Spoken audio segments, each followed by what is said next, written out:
सचल सरमस्त जे बारे में तव्हां BA पार्ट सेकेंड पेपर में पिण विस्तार सां पढ़ी आया आहियो त सचल सरमस्त हिकु इनकलाबी शाइर आहे। हिन हक़ खे यानी ख़ुदा खे हासिल करण लाइ अनाल हक़ यानी मां ख़ुदि ख़ुदा आहियां जे नारे खे बुलंद कयो। ॿियो शाह साहिब सचल सरमस्त जे बारे में इहा अॻकथी कई हुई त असां जेको देगिड़ो चाढ़ियो आहे उन जो ढकणु ही नीगर लाहींदो, याने जेके रूहानियत जा राज़ शाह साहिब ढक पर्दे में चया आहिनि उन्हनि खे सचल सरमस्त आम अॻियां खोले चिटीअ रीति बयां कया आहिनि। अचो त ॾिसूं सचल सरमस्त जी ॿहगुणी शख़्सियत कहिड़ी आहे, याने सचल सरमस्त जी हयातीअ जे बारे में अॼु पाण ज़िक्र कंदासीं। सचल जो जनम सन 1739 ईस्वीअ में फ़क़ीर सलाह अल-दीन साहिब जे घर में ॻोठ दराज़ में थियो। दराज़ खैरपुर रियासत में राणीपुर स्टेशन खां 2 मीलनि जे मुफ़ासिले ते आहे। मुफ़ासिले याने दूरीअ ते आहे। सचल जा तालिब याने उन जा चाहींदड़ उनखे सिदक विचां यानी प्यार विचां मोहबत विचां दरे राज़ यानी ॻुझ जो दर करे सॾींदा आहिनि। सचल जो नालो अब्दुल वहाब हो। खेसि सचल सरमस्त इन्हीअ करे थो सॾियो वञे जो संदसि कलाम में मंसूरी मस्ती आहे। मंसूरी मस्ती याने हिकु मंसूर जेको हो पीर फ़क़ीर हो, उन खे जॾहिं ख़ुदाई मस्ती हासिल थी तॾहिं हू पाण ईअं चवंदो हो त मां ख़ुदि ख़ुदा आहियां। त वॾनि पीर फ़क़ीरनि वरी उनखे चयो त तूं ख़ुदा आहीं त ख़ुदा वरी को ॿियो थींदो छा? त तॾहिं उनजे हिकु अंग खे कटियो, पर उनजे हिकु अंग मां इहो आवाज़ पिए निकितो त मां ख़ुदा आहियां, आई एम गॉड। त हू पोइ इन नारे जे करे तमामु वॾो पीर मुरीद थी गुज़रियो आहे, मंसूर नाले फ़क़ीर।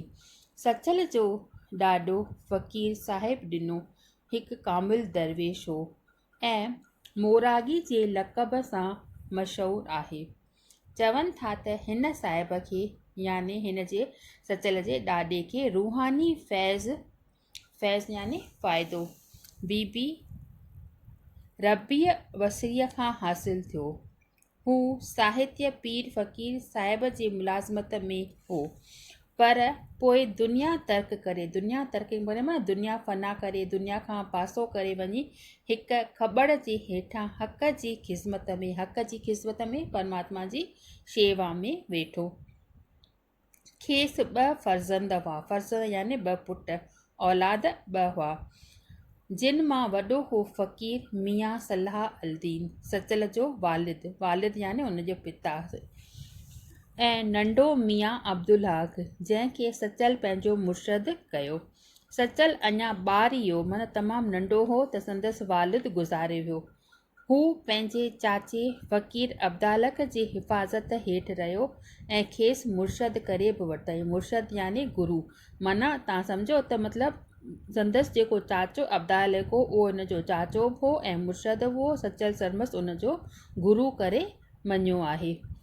ज़ाहिरी तरह फ़क़ीर साहिब संदसि चाचो ऐं सहुरो बि हो। सचल जी घरवारी शादीअ खां सिर्फ़ु 2 वरिया पोइ गुज़ारे वई। 2 वरिया याने 2 सालनि खां पोइ गुज़ारे वई, पर सचल वरी शादी न कई। हिन बाक़ी उमिरि हेकड़ाईअ में हक़ जी यादि में गुज़ारी। सचल जो पंहिंजे मुर्शद अब्दुल हक़ में ईमान हो माना विश्वास हो, तमामु घणो अटूट विश्वास हो। हुनखे ख़ुदा करे सॾियो अथसि। ईरानी शाइर अतार खे बि सचल ख़ुदा करे सॾियो आहे। अतार मां बि रूहानी फैज़ हासिल कयो अथई। रूहानी माना मां तव्हांखे पहिरीं ॿुधाया, रूहानी माना आध्यात्मिक फ़ाइदो। त शक न आहे सचल हिकु अवेसी फ़क़ीर हो। अवेसी फ़क़ीर माना ममाती, जेके जहान छॾे वेंदा आहिनि उनखे चइबो आहे अवेसी। कामिलनि मां फैज़ हासिल कंदा आहिनि।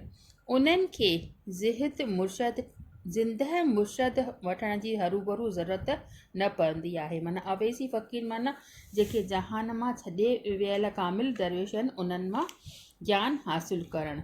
त अहिड़नि दरवेशनि खे ज़िंदह माना जीवित मुर्शदनि खां ज्ञान वठण जी ज़रूरत कान पवंदी आहे। शाह साहिब 1752 ईस्वीअ में वफ़ात कई, जॾहिं अञा सचल 13 सालनि जो हो। चवनि था त शाह साहिब पंहिंजे ज़िंदगीअ जे पोएं अरसे में दराज़नि में वियो। सचल खे ॾिसी फरमायो हुअईं त असां जेको देगिड़ो चाढ़ियो आहे तंहिंजो डक ही नींगर लाहींदो। जीअं मां तव्हांखे पहिरीं बि ॿुधायो त सचल जेके राज़ चया आहिनि उहे खोले करे असांजे साम्हूं पेश कया आहिनि, जेके शाह साहिब लिकल नमूने आम अॻियां पेश कया हुआ। शाह साहिब जो इहो सखन माना वचन सचो साबित थियो, छो त जेके राज़ ऐं रमज़ू पाण पोशीदे माना लिकल नमूने में आम जे अॻियां पेश कयूं हुयूं, तिन जो सचल बेहिजाब माना निडर थी करे, बेडपो थी करे आम जे अॻियां इज़हार कयो आहे, आम जे अॻियां पेश कयो आहे। सचल खे पारसी ऐं अरबीअ जो पिणु ॻूढ़ो अभ्यास हो, माना गहरो ज्ञान हो, ऐं ईरानी शाइर हाफ़िज़ वांगुरु क़ुरान शरीफ़ जो बि हाफ़िज़ हो माना उनजी रक्षा कंदड़। मुस्लमान न चवंदा आहिनि ख़ुदा हाफ़िज़ माना ख़ुदा तुंहिंजी रक्षा करे, त अहिड़ी तरह सचल सरमस्त क़ुरान शरीफ़ जो हाफ़िज़ हो माना उनजी रक्षा कंदो हो, तमामु घणी उनजी इज़त कंदो हो।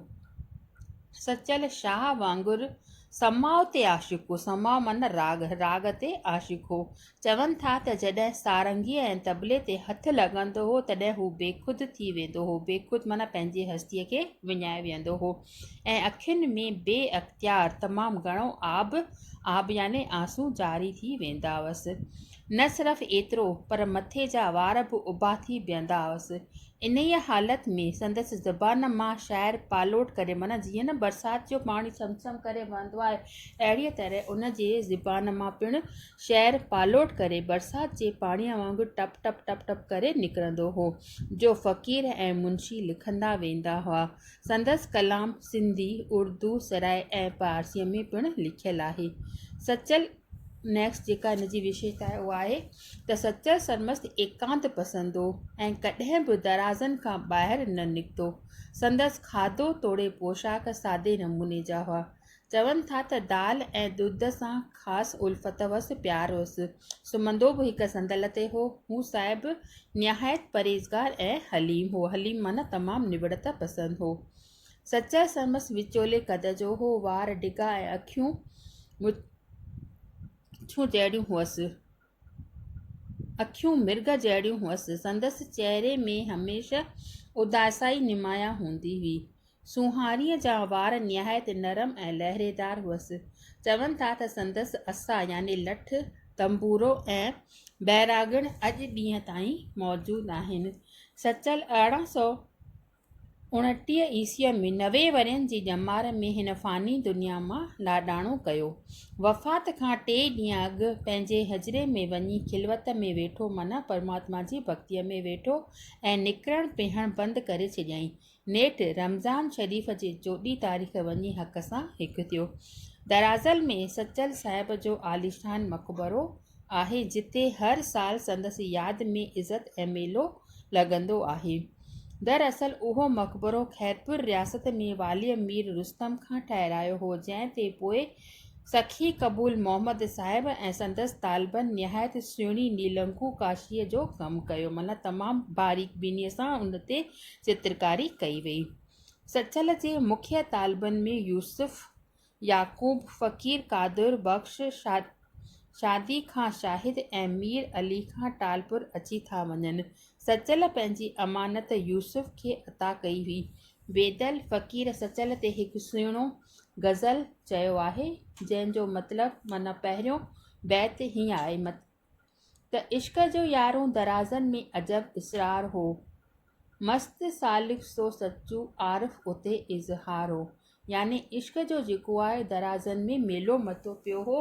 सभु प्रेमी जेके आहिनि उते प्रेम जे लाइ मगन लॻा पिया हुआ। मस्त सालिक सो सचो उन्हनि जी भीड़ में, उन्हनि जे ग्रुप में पिणु जेको सचल सरमस्त हिकु हो ऐं उहो पिणु परमात्मा जी भक्तीअ में लीन हो। उनखे पिणु छा हो त मस्त सालिक सो सचो आरिफ उते इज़हार हो, उन्हनि में नज़र अची रहियो हो। उहो परियां खां ई पधिरो हो, जंहिंखे परमात्मा जे ज्ञान वठण जी मन में तमामु घणी चाहना हुई। गज़ल जे मक्ता यानी पोइ बैत में बेदल सचल जे आला रूहानी मर्तबे जो ज़िक्र करे पाण खे संदसि दर जो पेनार सॾियो आहे। माना परमात्मा जे दर जो पंहिंजो पाण खे सच समय पेनार यानी भिखारी सॾियो आहे। छा थो चए अॻिते, बेदल फ़क़ीर सचल सरमस्त जे लाइ त कुर्बदारनि जे कटक में मर्द मुनसिबदार हो, जेके प्यार जा बंदा हुआ, प्यार जे लाइ अॻ करे रहिया हुआ, उन्हनि जे कटक में माना उन्हनि जे समूह में, उन्हनि जे मेड़ में उहो मर्द मुनसिबदार हो, उहो परियां खां ई पधिरो हो। दर तंहिं दाता जे बेदल प्रित जो उन्हीअ दर जे बेदल फ़क़ीर चए थो त उन्हीअ दर जो सचू जेको उहो पेनार आहे, भिखारी आहे, जिते रूहानियत जो ज्ञान अता थींदो हुजे, मिलियो हुजे। बसि अॼु एतिरो ई। सुभाणे पाण सचल सरमस्त जा जेके बैत शुरू था थियनि उन्हनि जे बारे में थोरो नॉलेज ज्ञान हासिलु कंदासीं।